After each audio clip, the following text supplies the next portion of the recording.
Hey y'all, my name's Imani. Today I share my voice, my story, and where it begins for me. I knew what racism was, but I lived in denial. I lived in a perfect bubble of I am okay. It can't happen to me. I'm not scared of the cops. I'm not scared of people coming and hurting me. My instincts fill me with the knowing that I can't travel to some parts of the country. I can't just go and knock on a door to ask for help. I can't. But I also lived in this bubble where all lives mattered. That we are all in harmony and great. But in fact, it is not great. When I read about a black man taking a jog one afternoon and got shot, I was sad. I was sad for him. I was sad for his family. And I was sad for the incident. I did not use my voice though. I didn't take a stand for him. The day before George Floyd died, I was having a conversation with one of my dear friends. As we talked, I could hear her emotions. I could feel her anger as if they were my own. But I didn't act on the anger. Some would just say she's an angry black woman, and that's all they would see. Some might act against her anger and not truly understand. As all these feelings stirred me, she asked me, what was I going to do as a black sister? How am I going to stand up? How am I going to stand up? I ponder this question as it beats into my brain. I did not know what I was going to do.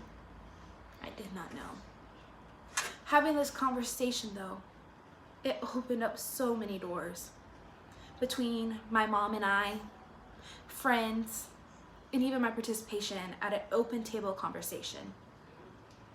What is racism? What is it? My whole life I've just seen myself as a brown girl with thick curly black hair, and that was it for me. I never took the time to search for more. It didn't acknowledge the black, white, and Hispanic in me. If I had to choose, I would pick my Colombian heritage.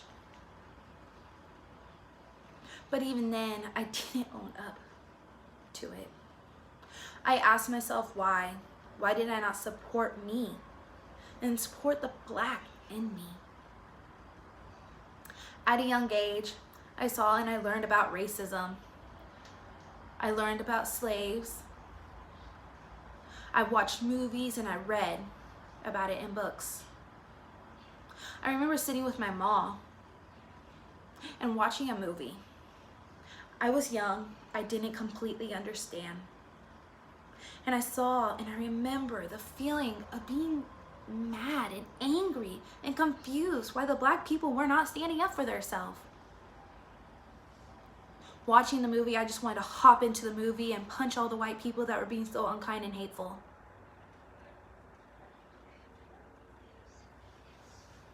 I questioned myself, and I think maybe my denial is I did not want to be a part of that. Maybe I was scared that could be me. Growing up, I was loved. I was told I was beautiful and perfect. If I did experience racism, it was slight, and I told myself it was nothing huge. In school, I was told I was too quiet to be a black girl, or I am not dark enough to be a black girl. My skin is too light. I've even had someone ask me, how is my mom? My mom. Because we're not the same skin tone. I've had people come and touch my hair without asking.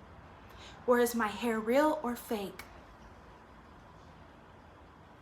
I just don't acknowledge them because it shouldn't matter. I have grown up in a Northland my whole life. Like everyone, I have memories that are good and bad. I used to say Kansas City was a safe area. Then 2 weeks ago, I went to Walmart and a white woman approached me. I've never met the lady. She asked me, am I sad about what's going on in the world today? I told her I was sad for all. Then she began to proceed and asked me if I was scared.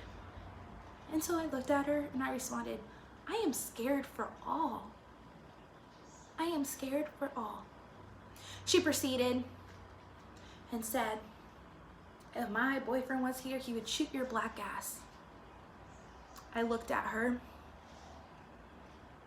and I told her white is a color too. And I walked off. I can't even describe how it felt. It was weird. It was really weird. It was scary.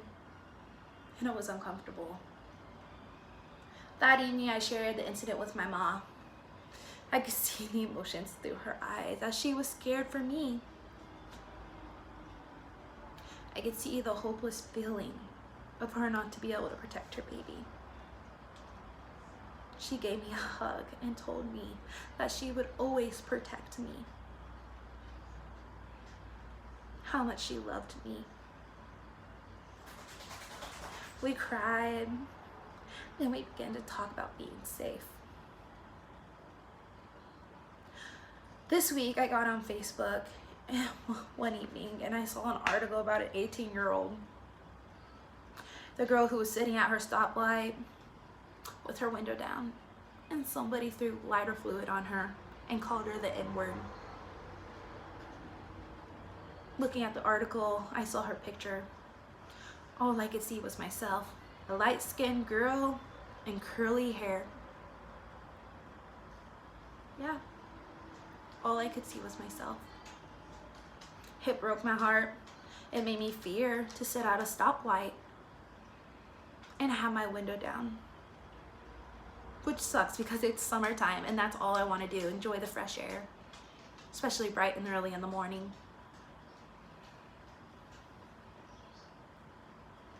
Just want to enjoy. Every day I see things and it makes me sad. We people of color are more apt to be targeted in our own hometown, where all of our truth begins. All of it. Our story, our birth, our heritage. As a woman, I stand for all the moms and dads, the brothers and the sisters, the cousins, the grandparents, the uncles and the aunts, and friends who have children of all ages of color. No matter if you're biologically or adoptive families, I stand for you.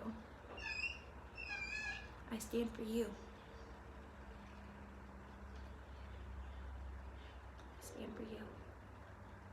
Thank you for listening.